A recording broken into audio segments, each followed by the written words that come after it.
Alright guys, I appreciate you stopping by the channel. Um, going to do something a little bit different today. I'm going to walk through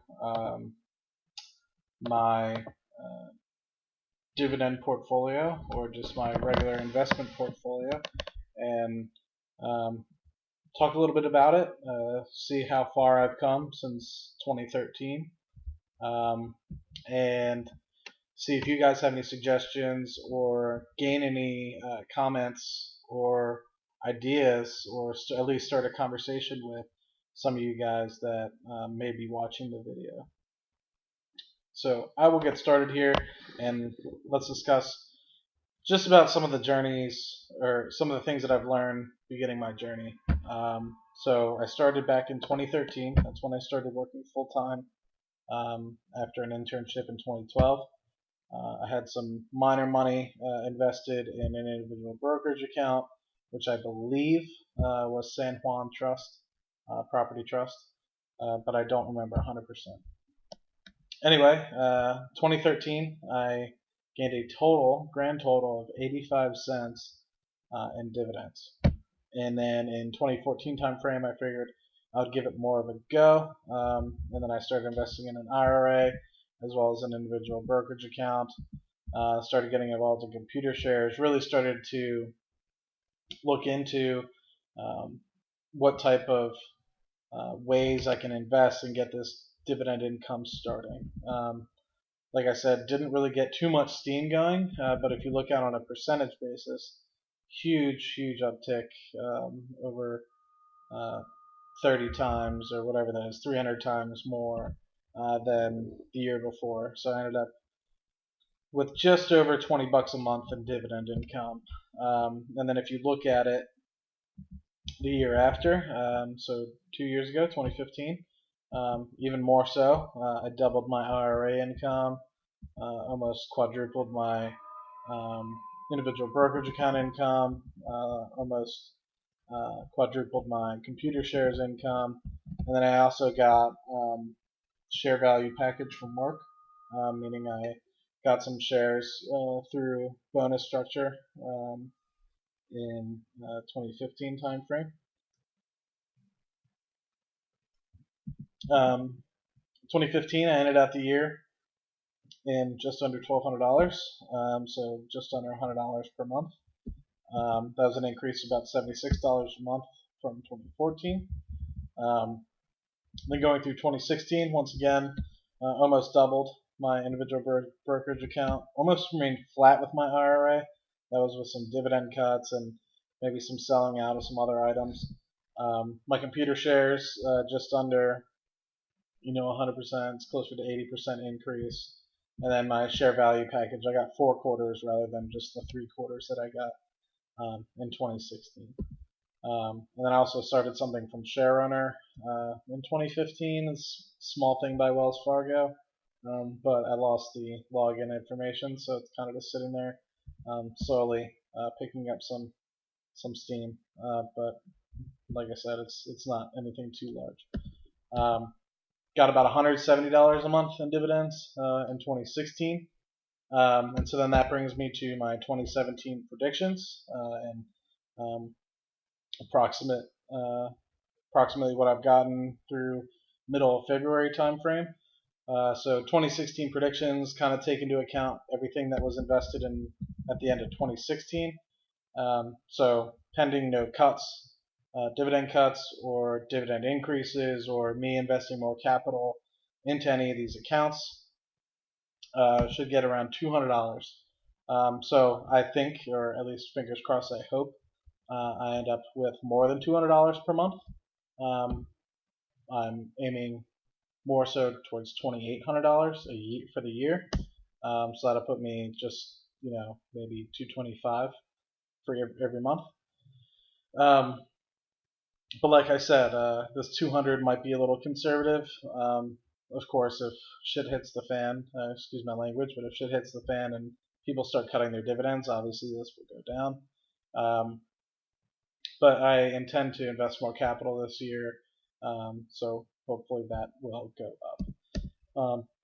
So just From a forward basis, end of 2016, just rolling everything ahead by 12 months, got approximately a 20% increase from 2016.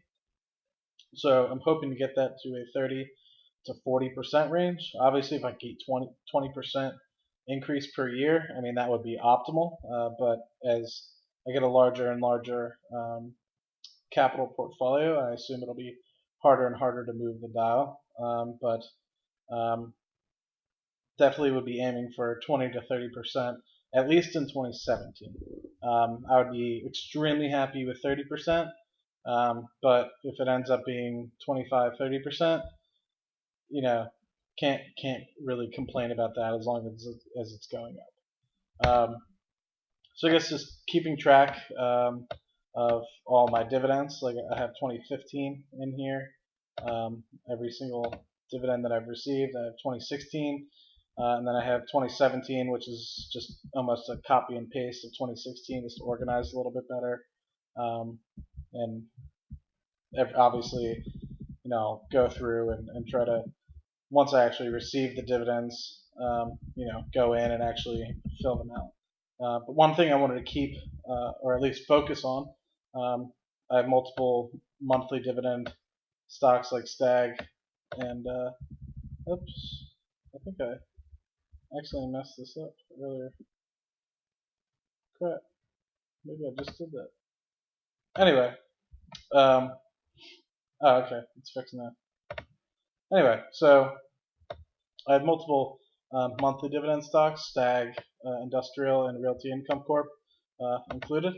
But one thing I wanted to highlight is I invested in Stag, I believe, in mid-2015 timeframe.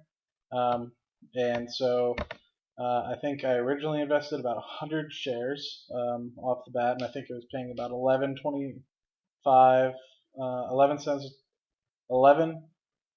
cents, just over 11 cents per share. So I was making about $11 to $11.50 per month when I first invested.